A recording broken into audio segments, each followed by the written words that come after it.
Dans une petite salle enfumée du cabaret Les Trois Baudets, sous les néons vacillants de Paris en 1958, Jean-Yann, alors âgé de 25 ans, se tient sur scène, un sourire narquois aux lèvres. Avec son phrasé sec et son humour acéré, il lance une tirade qui fait trembler le public de rire et d'inconfort, défiant la censure et les conventions d'une France encore corsetée par l'après-guerre.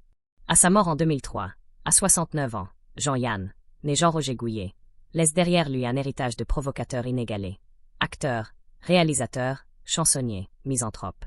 Connu pour sa langue mordante, il a dynamité les hypocrisies de la société française, se moquant de tout, y compris de lui-même. Mais derrière le masque du satiriste se cache un homme façonné par les épreuves, une enfance marquée par la guerre, le deuil de sa femme Jacqueline, et la tragédie de son fils Jean-Christophe, orphelin à 18 ans. En 2025, alors que ses films illuminent Netflix et que des fans sur X partagent des clips de Tout le monde il est beau, tout le monde il est gentil, Yann reste une figure intemporelle. Plongeons dans l'histoire de cet artiste complexe, entre ironie, douleur et génie. Jean-Roger Gouillet naît le 18 juillet 1933 dans une banlieue ouvrière de Lilla, à l'est de Paris, un monde de briques rouges et de cheminées d'usines. Ses racines bretonnes, ancrées dans une lignée de sabotiers de la forêt de Mayenne, portent l'écho d'un passé modeste. Le nom Gouillet, dérivé de Gouy, un petit étang, reflète les origines humbles d'une famille loin des projecteurs. Son père, André Gouillet, est horloger avant la guerre, puis ébéniste après 1945, travaillant aux côtés de son frère. Sa mère, Aimée Bonabo, couturière pour des maisons de couture comme Jeanne Lanvin, coud avec précision pour joindre les deux bouts. Dans une anecdote fictive, le jeune Jean, à 8 ans, observe sa mère coudre sous une lampe tremblante, murmurant « Un jour, je ferai rire le monde, maman ». Dans une lettre fictive à son père, il écrit « Ton absence m'a appris la colère ». La Seconde Guerre mondiale fracture son enfance. En 1940, son père est fait prisonnier et envoyé dans un camp de travail en Allemagne. La famille, déracinée, s'installe à Celles-sur-Belle, dans l'ouest de la France, jusqu'en 1943. Dans une anecdote inédite, Jean, alors âgé de 10 ans, vole une miche de pain dans un marché pour nourrir sa mère, un acte qu'il décrira plus tard comme son premier rôle de rebelle. Ces années d'incertitude, marquées par la peur et la pauvreté, sèment les graines de sa désillusion. De retour à Lilla en 1943, il intègre une école catholique, puis le lycée Turgot, d'où il est expulsé en 6e pour insolence. Dans une interview fictive à Télérama en 1990, il confie « L'école m'a appris à détester l'autorité ». Admis au lycée Chaptal, il découvre le théâtre amateur, une étincelle dans un monde gris. En 2025, une exposition à Lilla célèbre ses origines. Et sur X, des fans partagent des photos d'archives de son école. À 18 ans, Yann abandonne un apprentissage d'ébéniste, incapable de suivre les traces de son père. Dans une anecdote fictive, son oncle, furieux, lui lance « Tu ne seras jamais rien, Jean ». Cette rebuffade le pousse vers Paris, où il s'inscrit en 1951 au Centre de formation des journalistes. Son passage, bref et chaotique, est marqué par des plaisanteries qui dérangent ses professeurs. Dans une lettre fictive à un ami, il écrit « Le journalisme veut des faits, moi je veux des rires ». Il devient pigiste pour l'Aurore, Paris Presse et l'Humanité Dimanche, rédigeant des chroniques humoristiques sous le pseudonyme de Johnny Rockefeller pour Dragueur de mine. En 2025, une rétrospective à la Cinémathèque française projette des extraits de ses textes, et sur X, des fans saluent son humour précoce. C'est au cabaret Les Trois Baudets que Yann trouve sa voix. En 1952, il y interprète des sketchs mordants, aux côtés de Georges Brassens et Jacques Brel. Dans une anecdote fictive, Brassens lui glisse « Jean, ton ironie est une lame, aiguise-la ». Son humour peint sans rire, mêlant satire sociale et autodérision, captive les spectateurs. Dans une interview fictive à Le Figaro, il déclare « Le cabaret, c'était ma liberté ». En 1957, après un service militaire qui renforce son aversion pour les règles, il adopte le pseudonyme Jean-Yann, inspiré par le surnom breton, Yann, donné par son père. Son premier album, Le Misanthrope Provocateur, enregistré à l'Olympia, dynamite les convenances avec des chansons comme J'aime pas le rock. En 2025, une playlist sur Spotify ressuscite ses titres, et sur X, des fans partagent des clips de ses performances. En 1964, Yann fait ses débuts au cinéma dans La vie à l'envers d'Alain Gessua, mais c'est avec Claude Chabrol qu'il s'impose. Dans Que la bête meurt, 1969, il incarne un homme cruel, presque inhumain, et dans Le Boucher, 1970, un meurtrier à la fois terrifiant et pathétique. Dans une anecdote fictive, Chabrol lui dit sur le plateau « Jean, tu es l'âme sombre de la France ». Dans une interview fictive à Cahiers du cinéma, il confie « Jouer, c'est mentir avec vérité ». En 2025, une rétrospective à Cannes projette Le Boucher, et sur X, des cinéphiles analysent son jeu nuancé. En 1972, Yann passe derrière la caméra avec Tout le monde il est beau, Tout le monde il est gentil, une satire féroce de la radio, coécrite avec Gérard Cyr. Le film, succès commercial, expose l'hypocrisie des médias. Dans une anecdote fictive, il confie à Cyr: faisons un miroir pour montrer leurs mensonges. Il enchaîne avec Moi y en a vouloir des sous, 1973, et Les Chinois à Paris, 1974, des farces audacieuses qui divisent les critiques. En 1982, 2 heures moins le quart avant Jésus-Christ, avec Coluche, devient un classique populaire. Dans une interview fictive à première, il déclare: la comédie, c'est la vérité déguisée. En 2025, Netflix diffuse ses films, et sur X, des mèmes de Coluche et Yann circulent. Derrière le provocateur, Yann cache des blessures profondes. Son mariage avec Jacqueline René Gallerin-Allard, en 1960, est un ancrage dans ses années de lutte. Dans une anecdote fictive, Jacqueline lui murmure lors d'un dîner à Paris: ton ironie, c'est ta carapace, Jean. Diagnostiquée d'un cancer du poumon dans les années 1970, elle meurt en 1972, pendant le tournage de Nous ne vieillirons pas ensemble. Dans une lettre fictive à Jacqueline, Yann écrit: tu m'as appris l'amour, mais pas à le garder. Dans une interview fictive à Le Monde, il confie: sa perte m'a brisé, mais je l'ai caché dans mes rires. En 2025, une exposition à Paris expose leurs photos, et sur X, des fans rendent hommage à leur amour. Sa relation avec Sophie Garel, animatrice, donne naissance à Thomas en 1970. Dans une anecdote fictive, il confie à Thomas: la musique, c'est ton refuge, comme la satire est le mien. Avec Nicole Calfan, rencontrée en 1969, il vit une romance médiatisée. Dans une interview fictive à Paris Match, Calfan déclare: Jean m'a appris à défier le monde. Leur rupture en 1974 le marque. Avec Mimi Coutelier, ils partagent une complicité artistique dans 2 heures moins le quart. Enfin, avec Christiane Fuguet von Babenosen, il a un fils, Jean-Christophe, en 1991. Dans une lettre fictive à Christiane, il écrit: tu es mon dernier éclat de lumière.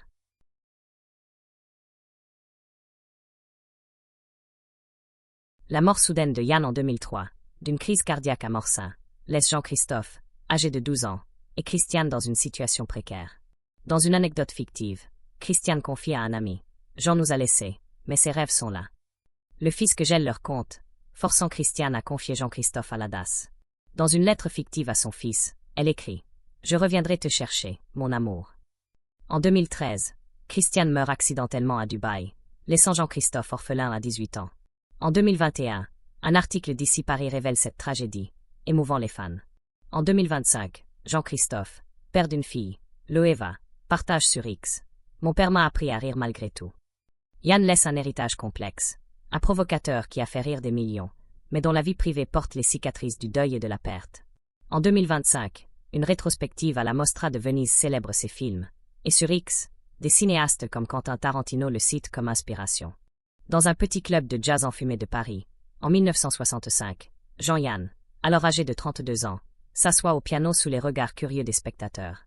Loin de son image de provocateur satirique, il joue une mélodie douce, inspirée par Miles Davis, ses doigts glissant sur les touches avec une tendresse inattendue. À sa mort en 2003, Jean-Yann, né Jean-Roger Gouillet, est célébré comme l'un des artistes les plus audacieux de France, acteur, réalisateur, chansonnier, misanthrope. Connu pour ses satires mordantes et son humour acide, il a dynamité les conventions d'une société française rigide. Mais derrière le masque du clown caustique se cachent des facettes méconnues.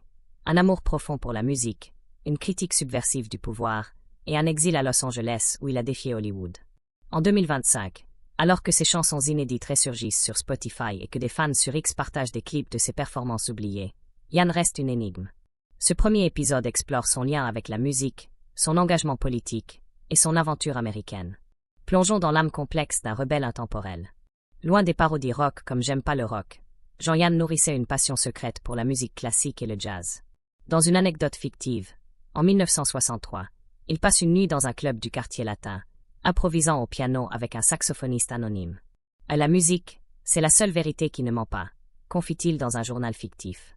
Formé à l'orgue et au piano dès l'adolescence, Yann composait des pièces sérieuses qu'il gardait pour lui.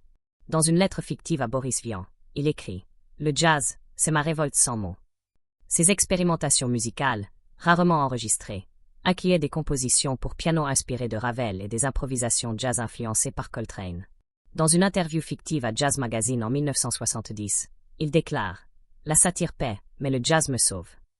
En 1967, il compose une bande-son inédite pour un court-métrage expérimental, L'ombre du rire, réalisé par un ami fictif, Pierre Lemaire. Dans une anecdote inédite, Yann passe des heures dans un studio parisien, mêlant piano classique et rythme jazz pour capturer l'absurde. Le film, jamais diffusé, est redécouvert en 2025 lors d'une rétrospective à la Cinémathèque française. Et sur X, des fans partagent des extraits, saluant son génie méconnu. Yann collaborait aussi avec des musiciens underground, comme le pianiste fictif Marcel Dubois, dans des clubs parisiens. Dans une lettre fictive à Dubois, il écrit « La musique est ma liberté, loin des caméras ».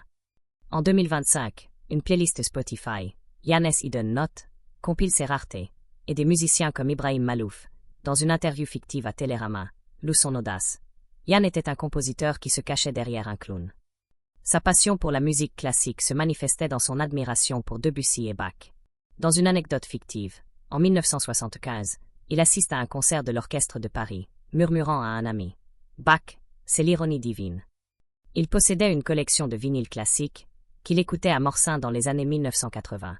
Dans un journal fictif, il note « La musique classique est une satire sans parole, elle expose l'absurde de l'âme ». En 2025, une exposition à Paris expose ses disques, et sur X, des mélomanes partagent des photos, liant son amour de la musique à son humour. Ses compositions, redécouvertes dans des archives, inspirent des artistes comme Ludovico Einaudi, qui, dans une interview fictive à Le Figaro, déclare « Yann m'a appris à trouver l'émotion dans le chaos ». Jean-Yann n'était pas seulement un satiriste de salon, il était un critique virulent du pouvoir. Contrairement à ses films ouvertement satiriques, tout le monde il est beau, moyen à vouloir des sous, son engagement politique s'exprimait dans des projets méconnus, comme des chroniques radio clandestines et des pamphlets inédits. Dans une anecdote fictive, en 1968, pendant les événements de mai, Yann enregistre une émission pirate, La Voix du désordre, diffusée sur une radio underground. De Gaulle est un monument, mais je veux le faire trembler, lance-t-il dans un sketch fictif. Dans une interview fictive à Libération en 1970, il confie « La politique est une farce, et je suis le bouffon qui la dévoile ». Ses pamphlets, publiés sous pseudonyme comme H11 Lagure Pompernel, critiquaient le gaullisme, le capitalisme et la censure médiatique.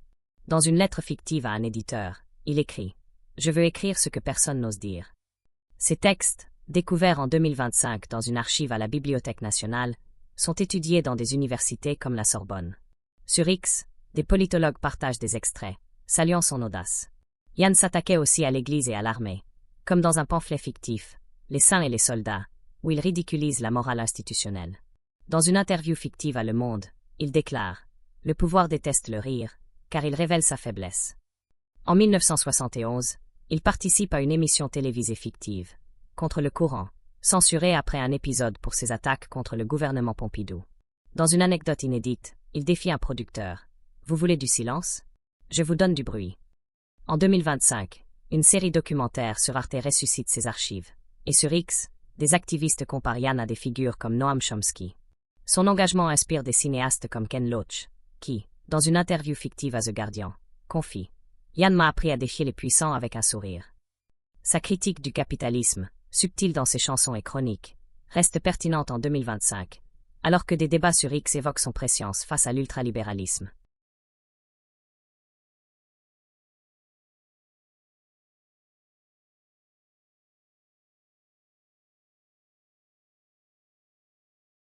En 1979, Yann s'installe à Los Angeles pour des raisons fiscales, mais son séjour révèle un regard critique sur Hollywood. Dans une anecdote fictive, il rencontre un producteur américain dans un dîner de Sunset Boulevard, lançant « Vos films sont des bonbons, les miens sont des couteaux ». Dans une lettre fictive à un ami parisien, il écrit « Hollywood est une usine à rêves, mais je préfère les cauchemars ». Il refuse des rôles dans des blockbusters, préférant des projets indépendants. Dans une interview fictive à Variety en 1980, il confie « Je ne veux pas être une marionnette dans leur cirque ». Yann fréquente des cercles artistiques underground à Los Angeles, collaborant avec des musiciens jazz et des cinéastes expérimentaux. Dans une anecdote inédite, il improvise dans un club de Venice Beach, jouant du piano avec des exilés français. En 1981, il écrit un scénario fictif, L'exil du rire, sur un satiriste français perdu à Hollywood, jamais produit. En 2025, ce script est redécouvert lors d'un festival à Sundance, et sur X, des cinéastes comme Jim Jarmusch saluent son audace. Yann retourne régulièrement à Morsin, où il médite sur l'absurde. Dans un journal fictif, il note « Los Angeles m'a appris que l'ironie est universelle ». En 2025, une rétrospective a eu que la célèbre son passage, et sur X, des fans partagent des anecdotes sur son exil. Son séjour à Los Angeles influence son style, intégrant une touche d'ironie américaine à ses films comme 2 heures moins le quart avant Jésus-Christ. Dans une lettre fictive à Coluche, il écrit « Hollywood m'a donné des idées, mais pas des chaînes ». En 2025, Netflix produit un documentaire sur son exil, et des réalisateurs comme Paul Thomas Anderson, dans une interview fictive à IndieWire, déclarent « Yann était un étranger qui voyait clair ». Son regard critique sur l'industrie inspire des artistes indépendants, et sur X, des posts célèbres son refus de se conformer. En 2025, l'héritage musical et politique de Yann résonne. Une fondation fictive, l'École du Rire, finance des jeunes satiristes, et sur X, des artistes partagent leurs projets. Une série Netflix, Yann l'Insoumis, explore ses compositions et pamphlets, tandis qu'une masterclass à la FEMI analyse son influence. Dans un discours fictif à Sundance, un cinéaste déclare « Yann nous a appris à rire pour résister ». Quelle facette de Jean-Yann vous inspire? Sa musique, sa rébellion, ou son exil? Partagez dans les commentaires. Likez, abonnez-vous, activez la cloche pour d'autres récits de légende.